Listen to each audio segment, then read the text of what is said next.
Today what we're going to do is we're going to take a look at the second part of section 9.4. Again, we're working with solving basic polynomial equations. So if we go down, again, yesterday, this was part A, where we set both sides equal to 0 and we solved.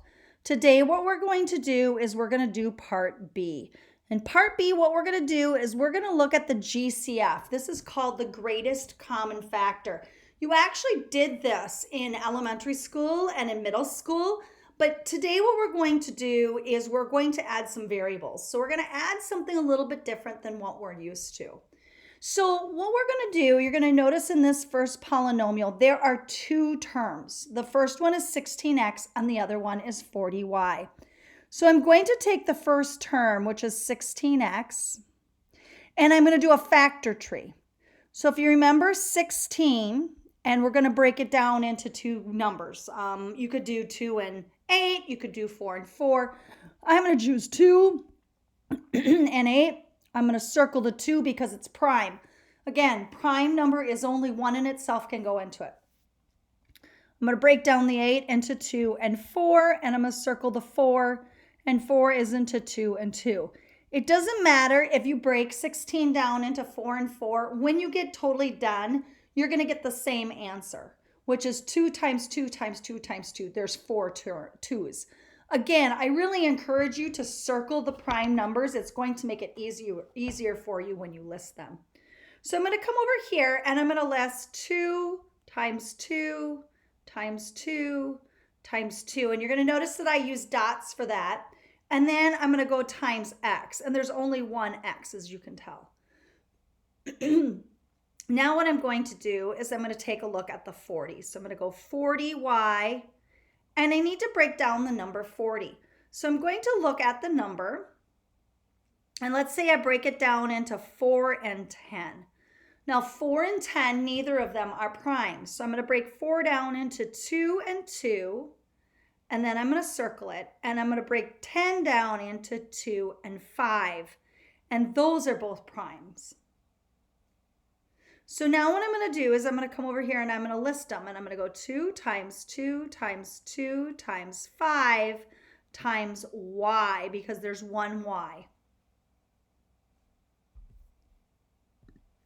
Okay, now what I'm going to do, and this is the key part, I'm going to do my greatest common factor equals. And you're going to circle what they have in common. So you're going to notice that they have one set of 2's in common.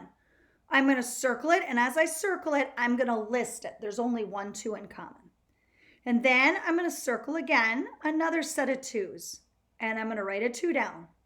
Then I'm going to circle another pair of 2's, and I'm going to write a 2 down. Now what you're going to notice is they have nothing else in common. The 2 and the 5, they are not in common, and the x and the y, they are not in common. So this is not in common and that's not in common, so I am done. The greatest common factor then is 2 times 2 times 2, which is 8. And I'm done. Let's go ahead and let's take a look at this one. The first term is 6x squared. So I'm going to break the 6 down into 2 and 3, because 2 times 3 is 6. So I got 2 times 3, and then x squared means that there are 2 x's. Now what I'm going to do is I'm going to take the number 30, x cubed, and I'm going to break the 30 down into 3 and 10. I'm going to circle the 3, and the 10 is 2 and 5, and I'm going to circle those. Again, I could break through 30 down into 5 and 6 and break the 6 down into 2 and 3 if I wanted to. You can do whatever you want. You end up with the same answer. But I'm going to list these in order. It makes it easier to circle and compare. And then you're going to notice that I have 3 x's because it's x to the 3rd power.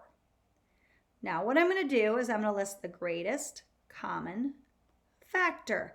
I've got a set of 2's, so I'm going to write a 2 down. I've got a set of 3's, so I'm going to write a 3 down. I've got one set of x's, and I've got another set of x's. So my greatest common factor then is 2 times 3, which is 6, and there's 2 x's, which is x squared.